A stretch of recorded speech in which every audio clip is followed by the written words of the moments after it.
everybody. This is Tony Vinchelle with A Stronger You Fitness, ASU Fit, and the Becoming a Stronger You movement. First of all, let me apologize. It is currently 12:28. And hey, Linda, how are you? Thank you for joining me this afternoon. I actually just left a college fair, and I was the parent chaperone. I was the only parent chaperone for that field trip. And so it took me some time to get back here to the office. So I really apologize for the late start. Hey, Tamisha, how are you? But I thank you all for joining me and hanging out with me this afternoon. If you are in Facebook land, say hi. Let me know who you are. I would love to meet you if I've never met you before. And if I have already met you, it's always a pleasure to get to interact with you again. All right, so this is Thursday. Happy Thursday. Day 4. Hey, day 4 of our Butts and Guts and Guns series. So I hope that you all have been enjoying it so far. And we're going to go ahead and get right to it. We've got the pink folder. We know when the pink folder comes out, then the information comes in. So as always, let me go ahead and recap what we have talked about this week for anybody who may have missed it. You may want to go back and watch some of the other videos. Monday, we talked about why your butt is sagging and what you can do about it. Tuesday, we talked about how to reduce the appearance of cellulite on your butt. Yesterday, we talked about how to get rid of the chicken wings, how to get rid of the flappy arms right here in the triceps area. Today, we are going to be discussing why you are unable to see your abs and what you can do about it. And then tomorrow, for 5 Tips Friday, I'm going to be giving you 5 tips that you can implement immediately to help you tighten and tone and develop your glutes, your abs, and your guns, all without surgery. So stay tuned for that tomorrow. Okay. So today, why can you not see your abs and what you can do about it? So there's really only a few reasons why you can't see your abs. I say this all the time. There are no miracles. There is no magic pill. There is no magic exercise. There is no magic food. There's a core set of principles, and I'm going to go over those right now. The first reason why you may not be able to see your abs is because you may have too much body fat covering your abs. It's important to understand that in the abdominal area, our body fat in the abdominal area typically is the last of the body fat to go. It's an evolutionary mechanism that we have as human beings to help us store energy in case we are in a situation of starvation. It is part of our physiology. That is just the way that it works. Now, you do have some people who can lose abdominal fat faster than other people. And that has a lot to do with previous training. Thank you so much for those hearts. That has a lot to do with previous training. That may have some to do with genetics and things of that nature. However, for the most part, for most of us, if you are unable to see your abs, even if you are thin, hey Lexi, how are you, beautiful? Thank you for hanging out with me this afternoon. Even if you are thin and you're wondering why you can't see your abs, it may be because you have too much body fat in that area. For men have to typically get somewhere between 6 and 9% to start seeing those abdominals, and women tend to have to get somewhere around 16% or less. Now understand that if you are already at 16% body fat, there may be some other factors that are determining why you're unable to see your abs. And understand that for women, going below 16% body fat could potentially cause a lot of hormonal issues. And so that's something that you want to keep in mind. It could cause lack of libido. It could cause trouble sleeping. It could cause pain during sex. And so there's a lot of risk associated with attempting to be less than 16% body fat on a consistent basis. If you're looking at bodybuilders or figure competitors or bikini competitors or models, that's a completely different situation. But if you are just an average person trying to maintain a body fat as a woman that's below 16%, there are a lot of physiological risks associated with that, and you need to make that determination as to whether or not your aesthetics are really that important to you, okay? Number two, the second reason why you may not be seeing your abdominals is because you have too much of a history of crash dieting. So understand that I've already said that our fat in the abdominal area is always the last to go. Every time you go on a diet, every time you go on a crash diet, when you go on a juice cleanse, a lemonade cleanse, an all greens cleanse, the 30-day, the Daniel fast, every single time you do that, your body maintains a metabolic memory. Now, if the fat in the abdominal area is already the most challenging in terms of releasing that fat, then understand that you are compounding that challenge by continuing to crash diet. Because every time you go back to a regular eating pattern, then your weight is going to come back, and the majority of it, a lot of it, is going to end up in that abdominal area. And every time you go up and down and up and down, you make it a lot harder to get rid of that abdominal fat. So that's number two. Number three, this is important. So the abdominals are actually made up of 4 different little muscle groups. And most of the time when we say I can't see my abs, we are talking about the rectus abdominis. And so because for most people that's the only set of abdominal muscles that they know, it's the only set of abdominal muscles that they focus on. But what you don't realize is that there are 4 different muscle groups, and all 4 of these muscle groups work together in tandem, and they must all be strengthened and developed because they pull against each other to help give you that effect of being able to see your abdominals. So you've got the serratus anterior, which is these little areas right here. My coach calls them niblets, but this area right here. You've got your internal and your external obliques right down here, right down the side, and then you've got your transverse abdominis, which is the muscle group that is deep beneath the rectus abdominis. So that's the deepest layer of your abdominal muscles. And so you may not be able to see your abs because you are not diversifying your abdominal exercises.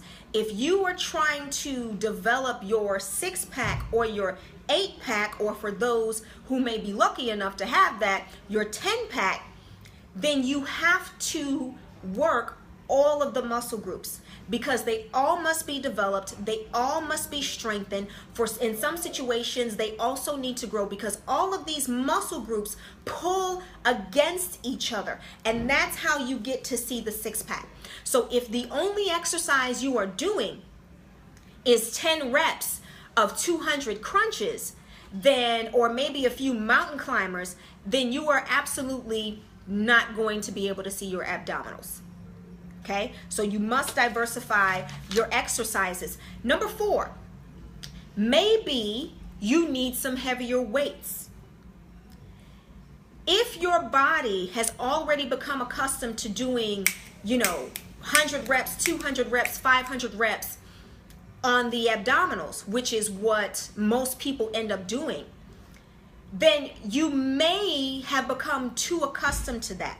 The body is a very efficient machine. And so when you put the body through certain exercises or in certain situations consistently, it will begin to adapt.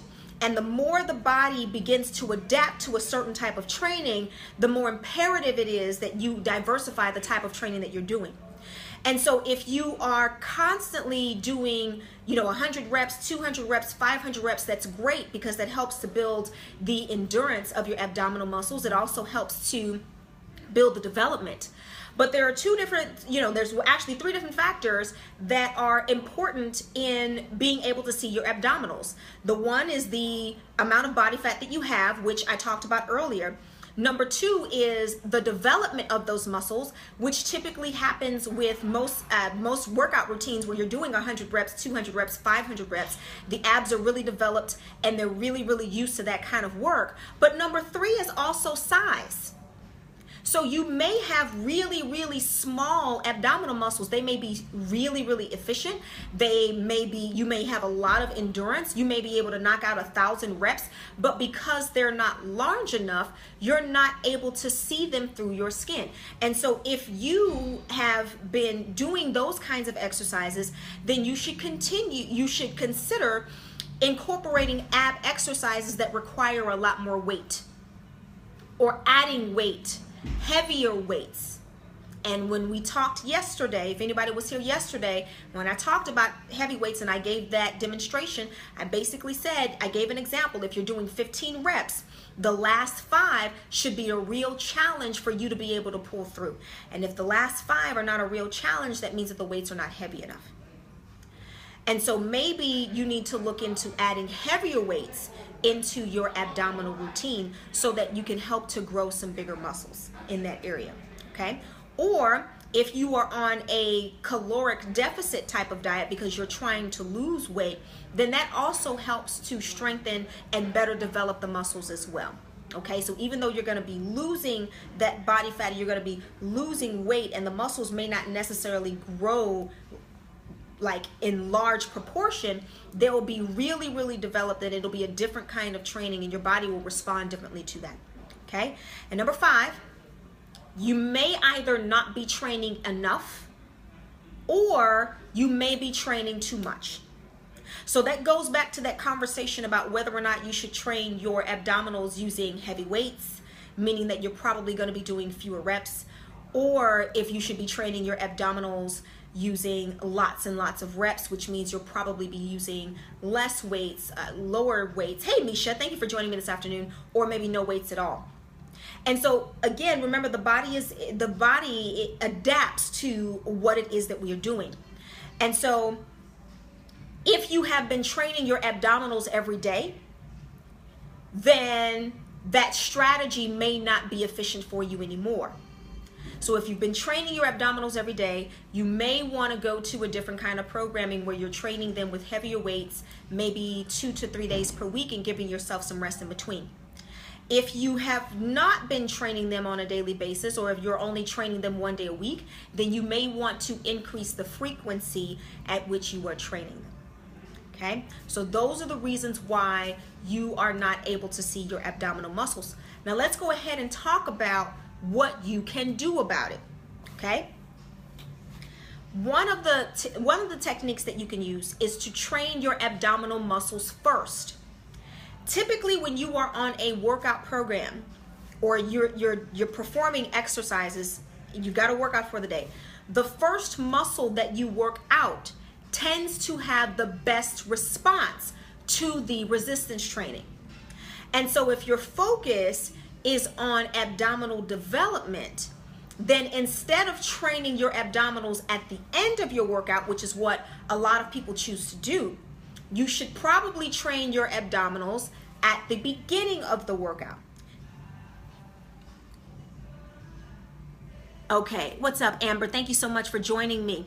Any tips regarding a C-section shelf? Okay, so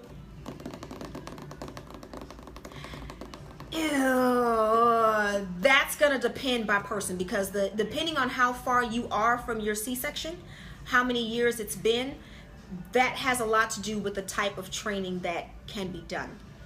Now, it's important to understand that in some situations, depending on where the cut was, you may not be able to get in a situation where you're able to see a six-pack because of the additional skin and because of the scarring.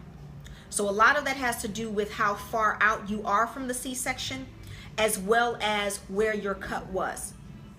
And so in that situation, because I've worked with clients who have had C-sections as well, we do the same things that I'm talking about, but then some of them may have to consider surgery to sort of tighten up some of those areas where they had that additional loose skin from the C-section. Because as much as we can work and work and work and work, it's been a year and a half. Okay, if it's been a year and a half, then you can implement the techniques that I'm going to give you right now.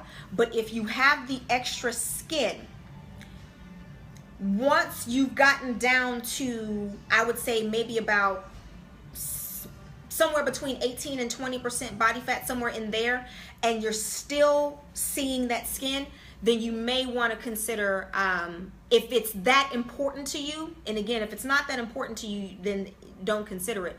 But if it's that important to you, you may want to consider the surgery for tightening up the skin. But ideally, before doing any of that, your first priority should be tightening and developing the muscles. And understanding that if you have had a C-section, it's going to take a lot more work and a lot longer for you than the average woman who has not had a C-section. And that's just what it is. So if you have had a C-section, the 30-day, 60-day, 90-day, 90 days to brand new abs, not gonna work for you. I'm just being honest. It's not gonna work for you. So you are going to have to put in the work, and you are going to have to put in the time. If it's been a year and a half since your C-section, then you can do all the things that I've talked about today, and even the things that I'm getting ready to give you now. But you are going to have to take that time. I hope that answered your question. I know that was long. It's a little bit hard to answer that question if I haven't seen your body, which is why it took me a little time. But typically, if I see the body, I can sort of tell you what your options are a lot better than just communicating here online. So that's what I've got. So I hope that answered your question. If it didn't, let me know. Pop another question in there, and I'll definitely make sure that I answer it. Okay. So number 2. If you are going to train heavy weights, which for ladies who have had C-sections, Amber, this is definitely one of the techniques that you are going to have to incorporate. If you're a year and a half out from the C-section, then you should be okay. If you are going to do heavier weights on the abdominals, then you may want to train 2 to 3 days per week, but leaving like a day or two. Okay, awesome, Amber. Leaving like a day or two in between for that area to rest and for that area to recover if you're going to be doing the heavier weights, okay? Now, again, if you've been training for reps, then you probably need to train heavy.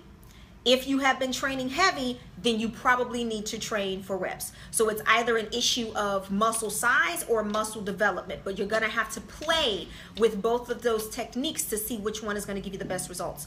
Number 3, stop, please.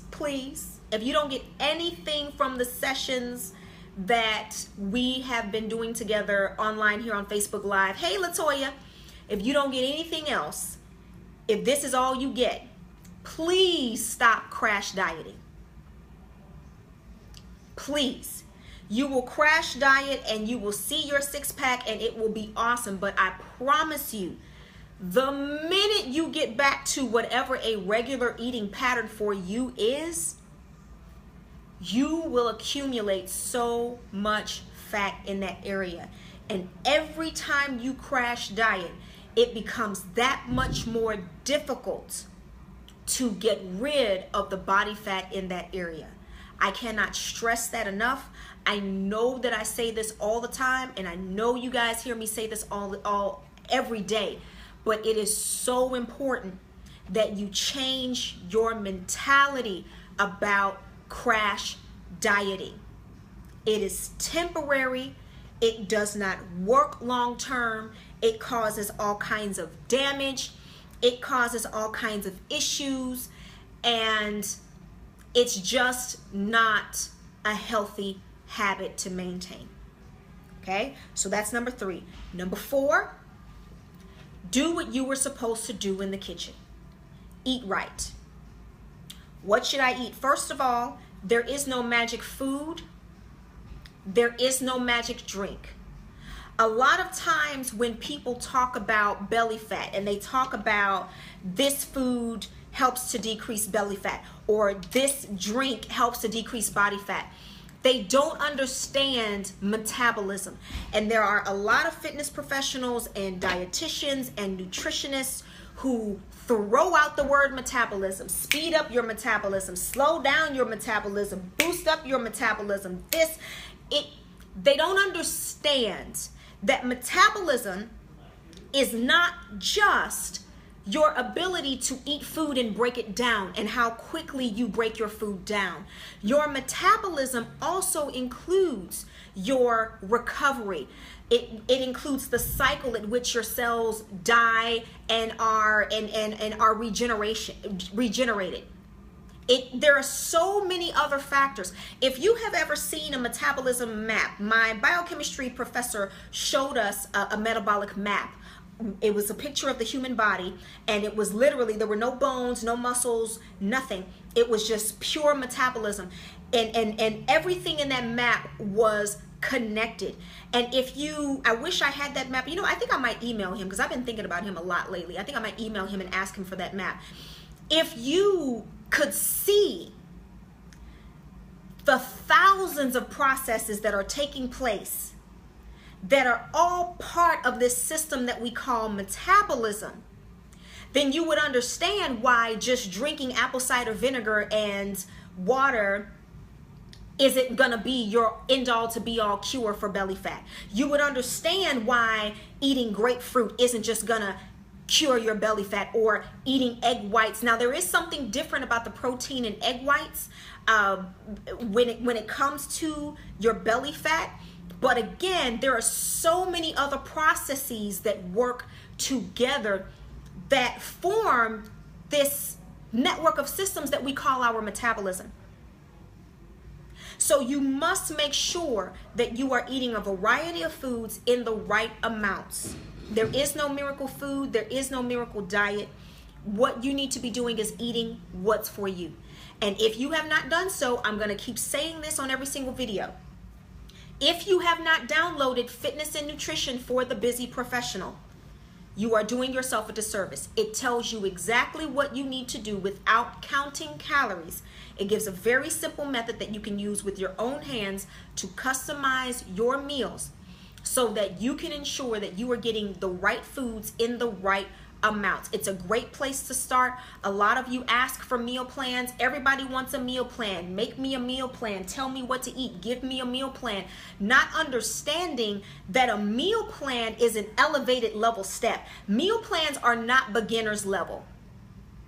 Meal plans are not beginner's level. And what I have found is that most of the people who ask for a meal plan are not disciplined enough yet to follow a meal plan, because a meal plan comes with certain restrictions. And if you are not used to living a lifestyle with certain restrictions, a meal plan is going to do absolutely nothing but frustrate you. And so before asking for a meal plan, you need to develop proper nutrition habits. And once you develop proper nutrition habits and you know what to eat and you know when to eat it and you know the right amounts to eat them in, and you develop those habits, then you can move into asking for a meal plan. But a meal plan should not be the first thing that you are asking for. What you should be asking for is a system that is designed to coach you through having and developing proper nutrition habits. Okay, so again, download that infographic. It is absolutely free, no pressure to buy anything at all. It is at asufit.com/for busy professionals with an S on the end. If somebody could type that in for me, that would be great. www.asufit.com/for busy professionals. Okay, so that's number 4 on making sure that you're eating right. And then number 5, the last tip that I have for you regarding what you can do. Oh, I am well, Tyra. Thank you for joining me this afternoon. How are you today? The last piece of advice that I can give you in terms of what you can do, and you hear me say this all the time as well, is you must be willing to be consistent. If you are not in the game for 6 months or more, then you are not ready to do this.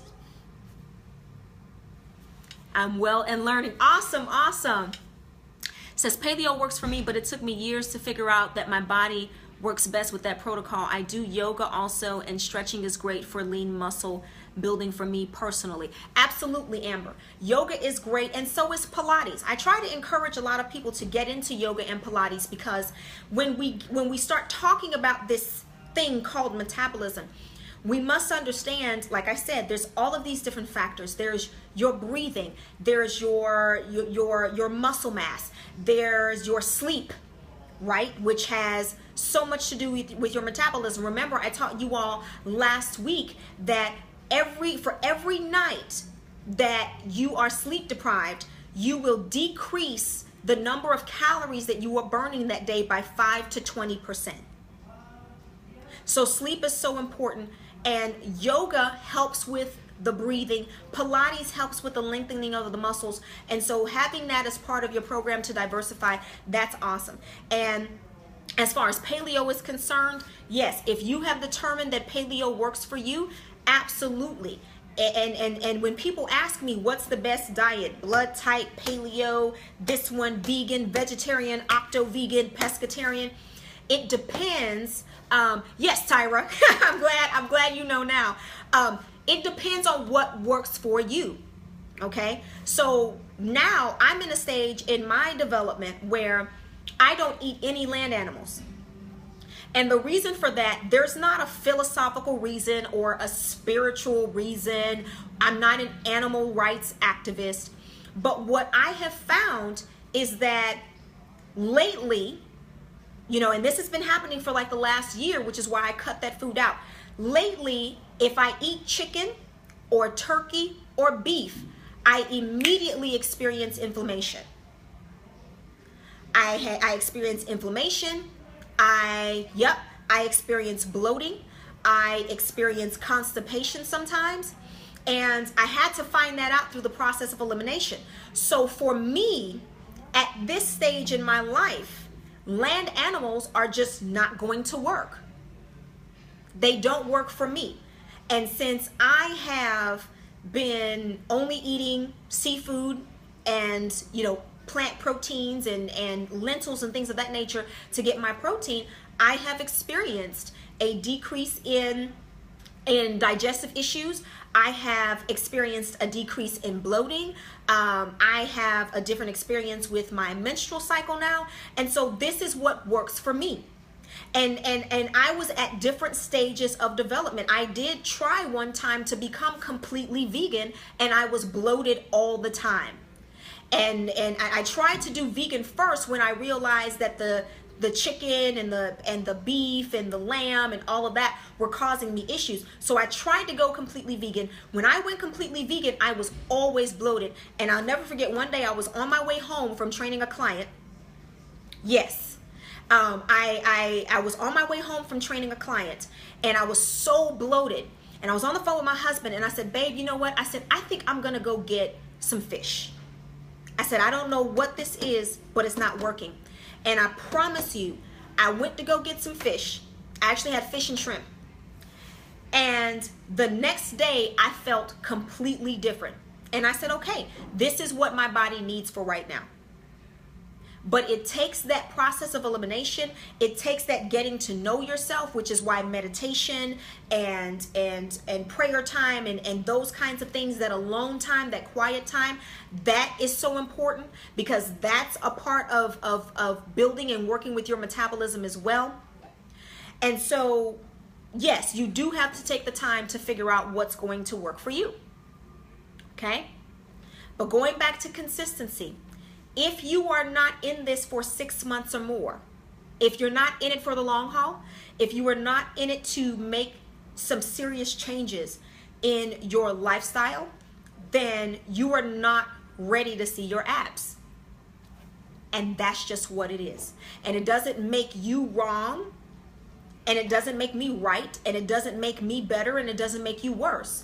It's about you being honest with yourself about what you are willing to do. It's like for some of us who are business owners, if you say you are a business owner and you want to make X amount of dollars each month, if you're not willing to do the work associated with those dollars, then just be honest with that and say, this is what I'm willing to do. And as a result, this is what I'm going to get. Okay?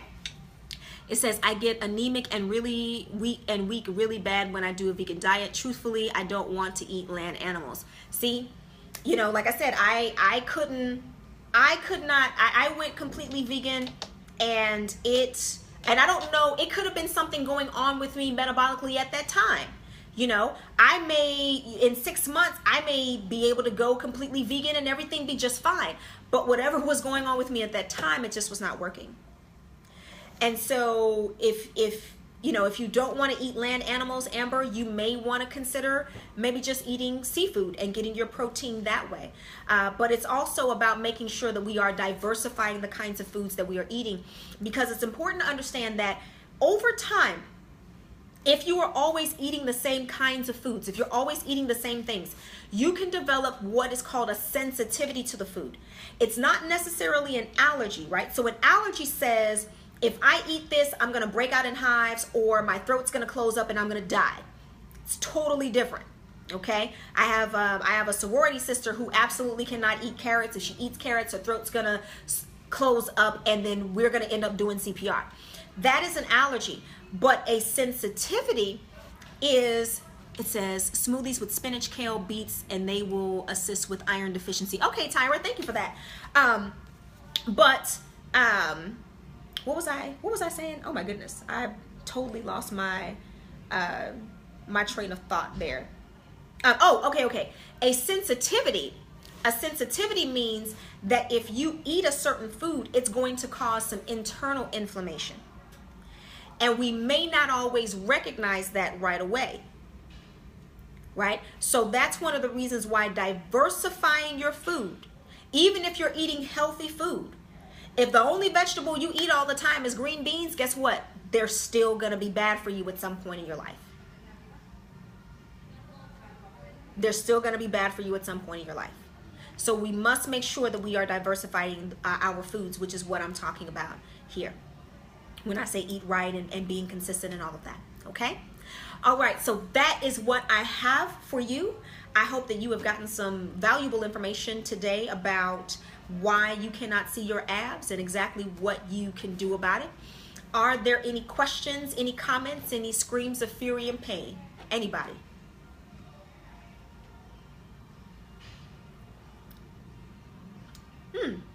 This one isn't as good. Food sensitivity? Okay, Amber, what's your question about food sensitivity?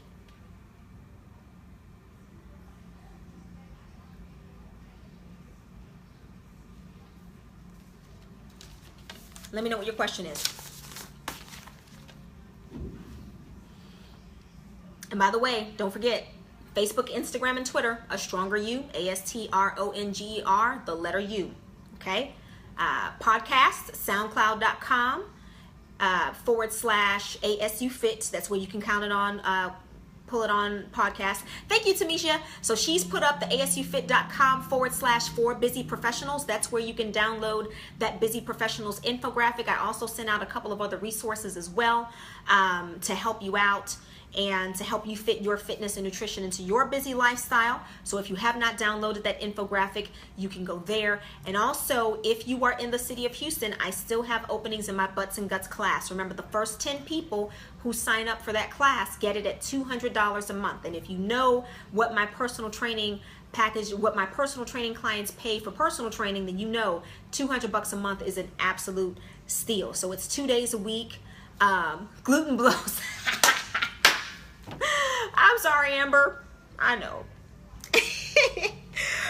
But yeah, the Butts and Guts class is 2 days a week, and for an hour, it's Butts, Guts, and Guns actually, and for an hour we work nothing but your butts, guts, and guns. Nothing but glutes, abs, and arms, which would be the biceps and triceps. So if you are interested in signing up for that, that is at www.asufit.com /BG2.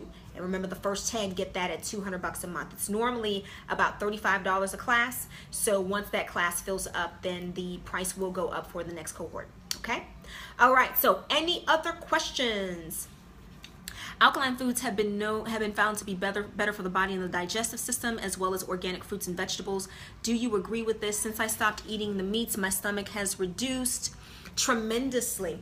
Okay, so here's the thing with alkaline. Okay, it says I ate too much because I was broke, and now I can't eat.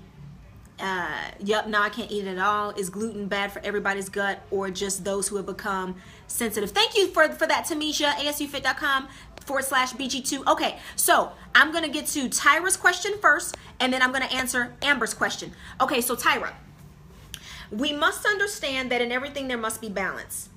Okay, and so I do think that the conversation that we're having now around alkaline foods is a good conversation, simply because most people have a very acidic environment, and that's because of the types of foods that people have been eating. It's because of the soil. A lot of the soil that our food is grown in has been stripped of a lot of its nutrients, and so the quality of a lot of the food that's being sold now is not the same quality of food that was sold years and years and years ago. And so I do think that the conversation that we're having around having more alkaline foods is a good conversation. However, it's important to understand that if the body becomes too alkaline, then you also have problems as well. Okay, now with organic fruits and vegetables, absolutely the best way, and we all know this, is to basically be able to grow your own fruits and vegetables, because you know what your soil looks like, you know what you're putting in the seeds, you know what you're putting into your own soil, and you know exactly what it is that you're feeding yourself and your family.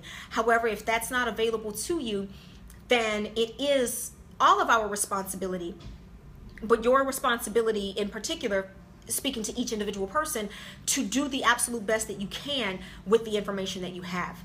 And so if it is available to you via access, via your budget, to purchase organic fruits and vegetables, then that's what we all should be doing. And I understand that sometimes when it says organic, it's not really organic, and sometimes companies lie. I get that. And unfortunately, there's nothing that you can do other than choose where you're going to spend your dollars. But it is still our responsibility to do the best that we can with the information that we have. Okay, so hopefully that answered your question. Now, Amber, so to answer your question about gluten, it is only bad for the people who have developed a sensitivity to it. Okay, so if you have developed a sensitivity to it, then it's bad for you. So the gluten-free diet does not work for everybody, and it's not necessary for everybody. And that's one of the things that I try to stress a lot with these education sessions that I do here online and in other places as well. Okay, awesome, Tyra, thank you. I'm so glad. In other places as well, is understanding that whenever you are looking at a diet or a program, understand that it must be relative to you and to your body and your lifestyle. And so while a gluten-free diet may work really, really well for a particular person because that person has developed a sensitivity to the gluten, it may not work so well for somebody who does not have that sensitivity. And it's the same with the paleo diet. The paleo diet may work really, really well for a lot of people. It may not work so well for other people. And so you must understand that everything has to be relative to you and to your situation. So I hope that answered your question, Amber. Okay. Any other questions? Who's got questions? And then, as always, if you come up with questions at the end, if you come back and you watch the replay or you listen to the podcast and you've got questions, you can definitely type those questions in after I do come back and look at all of the content that's been put out to answer questions and speak to concerns and things of that nature. So if you come up with something later, then I can definitely answer it here as well. Okay, but for anybody else who's on, does anybody have any other questions or any comments, any concerns, anything that you'd like for me to address while I am here now? I gotta change this tea. I don't really like this one. I'm gonna drink it because I paid for it. And you know, I grew up the first half of my childhood in Nigeria, and you just don't waste stuff. You just don't do it. So I'm gonna drink it, but ooh, I will probably not be buying this one again. I gotta go back and look at the box because this is not cute. Okay, so I don't think we have any other questions. So I thank you all so much. Thank you so much. You don't understand how much I really appreciate. Thank you, Amber. You're welcome. You don't understand how much I really appreciate you all actually taking time out of your day to watch these videos and to interact with my content. And I so appreciate that, and I would never ever take that for granted. So I want you to know that I really appreciate that. So thank you so much for hanging out with me this afternoon, and I love you all. And until we speak again, stay strong, stay beautiful, and always work towards becoming a stronger you. Peace out.